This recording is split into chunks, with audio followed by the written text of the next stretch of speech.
Episode 5 की शुरुआत में हमें वो टैक्सी वाला दिखाया जाता है जिसने मालसून का ट्रांसफॉर्मेशन किया था और ये टैक्सी वाला अब एक बार में काम कर रहा होता है। एक बूढ़ा आदमी उसे आकर कहता है कि प्लीज मुझे एक और मौका दे दो, मैं फिर से नई शुरुआत करना चाहता हूँ। पर टैक्सी वाला उसे हंसते हुए कहता है कि नहीं, अब ये पॉसिबल नहीं है। हमें फिर यहाँ पे पिछले एपिसोड की एंडिंग वाला सीन दिखाया जाता है जहाँ मालसून और बूढ़ी मालसून एक दूसरे को मिलते हैं।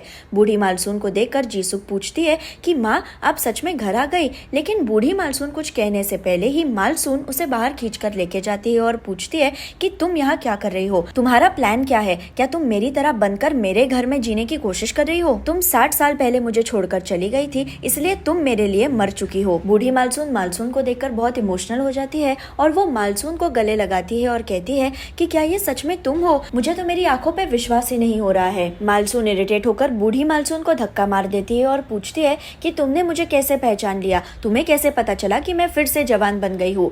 देखो, तुम्हें कैसे भी कुछ भी पता चला हो, मुझे उससे कुछ लेना देना नहीं है, तुम सिर्फ मुझसे और मेरे घर से दूर रहो। बूढ़ी मालसून बोलती है कि मैं तुम्हें कुछ इम्पोर्टेंट बताना चाहती हूँ, लेकिन मालसून कहती है कि मुझे कुछ जानना नहीं है। और उतने में बूढ़ी मालसून को टैक्सी वाले का फोन आता है कि तुम मालसून के साथ क्या कर रही हो, मैंने तुम्हें कहा था कि तुम उससे मिल नहीं सकती। और टैक्सी वाला बूढ़ी मालसून को पिकअप करने आ जाता है और यहीं पे बूढ़ी मालसून और मालसून की बातें रुक जाती है। अब पिछले एपिसोड तक जिस तरह से स्टोरी जा रही थी उससे हमने अज्यूम कर लिया था कि शायद बूढ़ी मालसून एमिली है, लेकिन इस एपिसोड में जिस तरह से बूढ़ी मालसून और मालसून एक दूसरे से बात कर रहे थे, वो जिस तरह से एक दूसरे को बहुत सालों से जानते हैं और जिस तरह से टैक्सी वाला बूढ़ी मालसून और मालसून को मिलने नहीं देना चाहता, उससे एक कंफ्यूजन क्रिएट होता है कि बूढ़ी मालसून एग्जैक्टली है कौन, क्या वो एमिली है, और अगर वो एमिली नहीं है तो फिर वो कौन है? और इस एपिसोड में इस बात को क्लैरिफाई नहीं किया जाता। यहाँ मिनसुक जीसुक को अकेले में बोलता है कि तुमने मम्मी जी का बदला हुआ लुक देखा, वो बहुत अलग दिख रही थी ना। ऊपर से मम्मी जी ने उस नई लड़की दूरी से भी बहुत अजीब तरीके से बात की, क्या ऐसा तो नहीं कि मम्मी जी की याददाश्त चली गई है, उन्हें डिमेंशिया हो गया है? जीसुक बोलती है कि तुम कुछ भी फालतू की बातें मत करो। उसी वक्त जीसुक को हाना का कॉल आता है। असल में हाना जितनी भी बार बूढ़ी मालसून से मिली, उसने नोटिस किया कि बूढ़ी मालसून ने उसे पहचाना ही नहीं, इसलिए हाना को भी लगता है कि शायद उसकी नानी बहुत बीमार है, उसके ब्रेन में कोई तो प्रॉब्लम है। और यही बात बताने के लिए वो जीसुक को कॉल करती है और जीसुक को बोलती है कि कुछ भी हो जाए, नानी को घर से मत जाने दो। लेकिन ऑलरेडी बहुत देर हो चुकी होती है क्योंकि बूढ़ी मालसून को तो टैक्सी वाला पिकअप करके चला गया है। अब असली मालसून यानी दूरी को तो अपने घर पे रहने की परमिशन मिल गई है, पर इस सारी बूढ़ी मालसून के ड्रामा के वजह से वो अपने डांस प्रैक्टिस के बारे में भूल जाती है और वो प्रैक्टिस रूम में देर से पहुंचती है, जिस वजह से रीना उसे डांटती है ये कहकर कि तुम में बिल्कुल भी डिसिप्लिन नहीं है, मैं तुम्हें पनिशमेंट दे रही हूँ, तुम एक हफ्ते के लिए प्रैक्टिस रूम में नहीं आ पाओगी और अगर उसके बाद तुम इवैल्यूएशन में फेल हो गई तो तुम्हें कंपनी से निकाल दिया जाएगा। डैनियल फिर अकेले में रीना को कहता है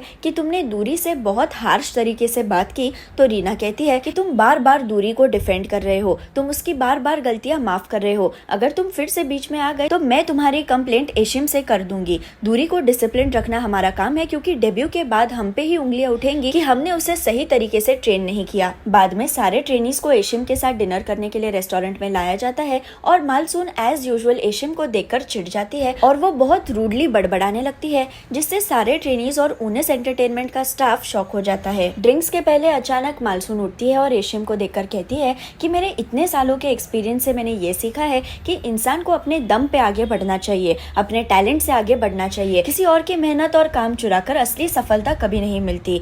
मैं ये सब इसलिए कह रही हूँ क्योंकि मैं चाहती हूँ कि हमारा फाइनल इवैल्यूएशन ठीक से होना चाहिए, किसी को भी जानबूझकर पीछे नहीं रखना चाहिए।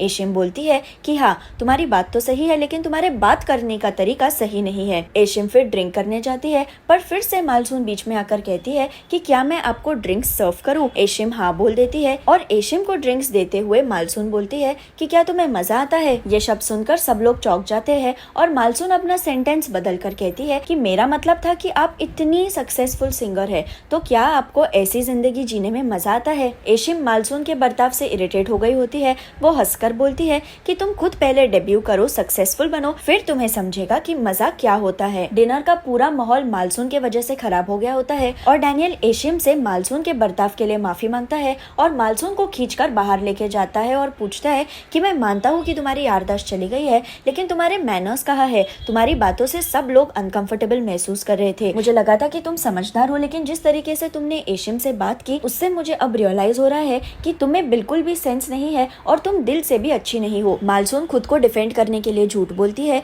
कि हाँ शायद मैंने आज ज्यादा ही पी ली है, इसलिए मेरे मुंह पे का कंट्रोल छूट गया होगा, आइंदा से ये कभी नहीं होगा, और मालसून वहाँ से चली जाती है। बाद में एशिम डैनियल को अकेले में कहती है कि वो एमिली नहीं दूरी, वो जानबूझकर मुझे टॉन्ट मार रही थी, उसकी आंखों से ही पता चल रहा था कि उसे मुझसे कोई प्रॉब्लम है।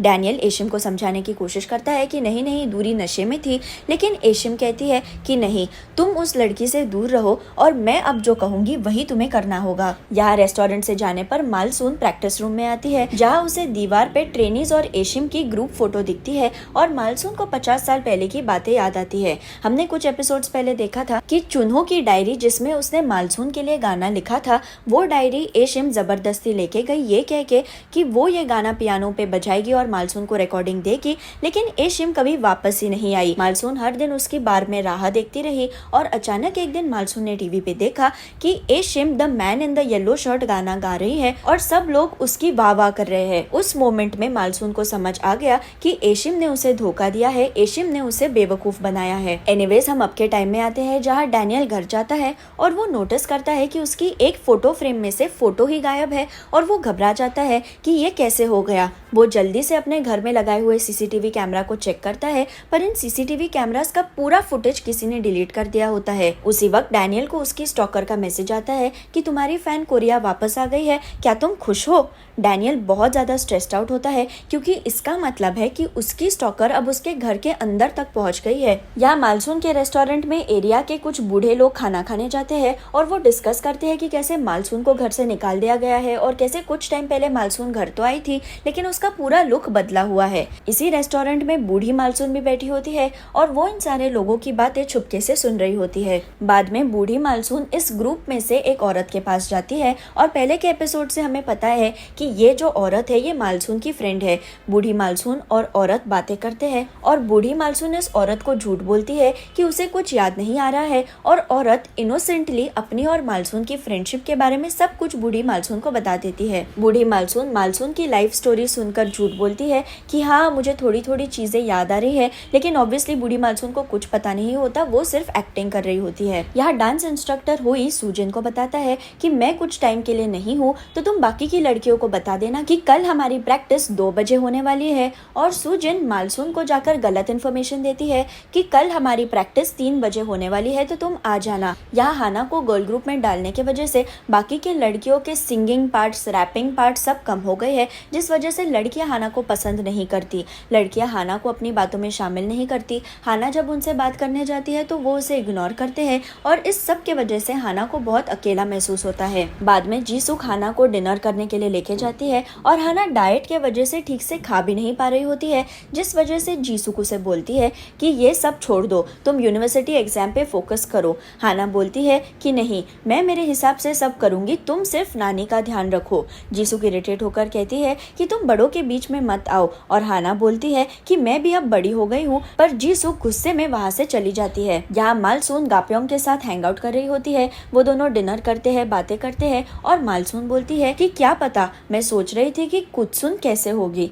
गाप्योंग चिल्लाता है कि तुम कुत्सुन के बारे में क्यों सोच रही हो, वो यूएसए चली गई, उसने तुम्हें कभी कॉल नहीं किया, वो तुमसे कभी मिलने नहीं आई। और मालसून कहती है हाँ, मेरे और कुत्सुन के बहुत झगड़े हुए थे, तुम्हारी बात सही है, मुझे उसके बारे में सोचना ही नहीं चाहिए। अब कुत्सुन कौन है ये हमें बताया नहीं जाता, लेकिन जितना टाइम गाप्योंग और मालसून हैंग आउट कर रहे होते हैं उतना टाइम कोई तो उनका पीछा कर रहा होता है और उनकी चुपके से फोटोज क्लिक कर रहा होता है। या अगले दिन मालसून प्रैक्टिस के लिए देर से पहुंचती है क्योंकि उसे 3 बजे का टाइम बताया गया था और होई उसे बहुत ज्यादा डांटता है। प्रैक्टिस के बाद मालसून सूजिन को बोलती है कि क्यों किया तुमने ऐसा मेरे साथ, तुमने मुझे सही टाइम क्यों नहीं बताया। तो सूजिन कहती है कि जब तुम भागकर मजे करने गई थी तब मैंने दिन रात बिना रुके प्रैक्टिस की थी, तो ये उसका बदला था। मालसून बोलती है कि तुम्हारी जिंदगी में हजारों ऐसी सिचुएशंस आएंगी जिसके वजह से तुम्हें स्ट्रगल करना पड़ेगा, तो क्या तुम हमेशा ऐसे ही बदला लेते रहोगी या बचकानी हरकतें करते रहोगी। सूजिन बोलती है कि तुम होती कौन हो मुझसे ऐसे बात करने वाली, इसलिए मैं तुम्हें पसंद नहीं करती हूँ, तुम में बहुत एटीट्यूड है, तुम्हें लगता है कि तुम हम सबसे बेहतर हो, याद रखो मैं तुम्हें कभी हमारे ग्रुप का सेंटर नहीं बनने दूंगी। यहाँ डैनियल अपने स्टॉकर के प्रॉब्लम की वजह से परेशान होकर एशिम को बताता है कि वो कोरिया से जल्द जाना चाहता है, पर एशिम उसकी बातें इग्नोर करके खुद का ही लॉजिक लगाती है और कहती है कि हाँ, मैं समझ सकती हूँ कि तुम कंपनी छोड़कर जाना चाहते हो उस दूरी के वजह से। उस दूरी की ऊट पटांग हरकतों से तुम परेशान हो गए हो। तुम्हारे चेहरे से ही मुझे तुम्हारा स्ट्रेस नजर आ रहा है।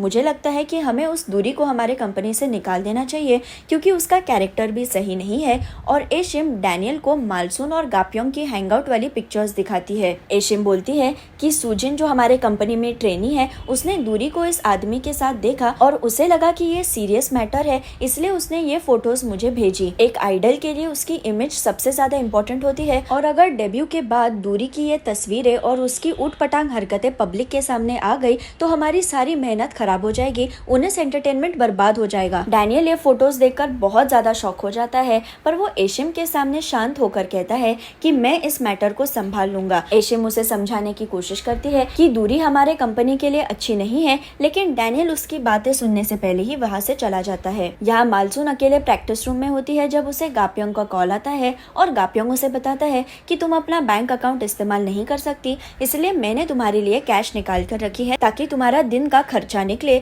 और मालसून खुश होकर बोलती है कि गाप्योंग, तुम अकेले आदमी हो जो मेरे बारे में सोचता है, मैं कुछ ही टाइम में आ जाऊंगी पैसे लेने के लिए। और तभी डैनियल पीछे से चिल्लाता है कि कौन है वो आदमी जिससे तुम पैसे लेने जाने वाली हो, किससे बात कर रही हो तुम फोन पे। एशिम ने दिखाए हुए फोटोज को देखकर डैनियल डिस्टर्ब हो गया था, इसलिए वो डायरेक्टली प्रैक्टिस रूम में आया ताकि वो मालसून से इस बारे में बात कर सके, उसे पता चले कि मालसून एग्जैक्टली किसके साथ हैंग आउट कर रही है। लेकिन मालसून की बातें चुपके से सुनने पर डैनियल का मालसून के ऊपर से पूरा विश्वास ही उड़ गया होता है। मालसून चौंक जाती है और वो डैनियल को समझाते हुए कहती है कि नहीं, तुम्हें कुछ गलतफहमी हुई है, तुम जैसा समझ रहे हो वैसा कुछ नहीं है। पर डैनियल कहता है कि मैं इस कंपनी का बॉस हूँ, मेरे कंपनी की वजह से हजारों लोगों के पास नौकरी है, उनका घर इस नौकरी के वजह से चलता है और तुम्हारी हरकतों के वजह से मैं उन लोगों की लाइफ रिस्क में नहीं डाल सकता। एमिली, तुम्हारा बहुत नाटक मैंने सहन कर लिया है, बस अब बहुत हो गया। मैं अब तुम्हें कंपनी से बाहर निकाल रहा हूँ। और यहाँ पर एपिसोड 5 खत्म हो जाता है। अगर आपको मेरा वीडियो पसंद आए तो उसे लाइक ज़रूर कीजिए और मेरे चैनल को सब्सक्राइब करना ना भूलें। Thank you.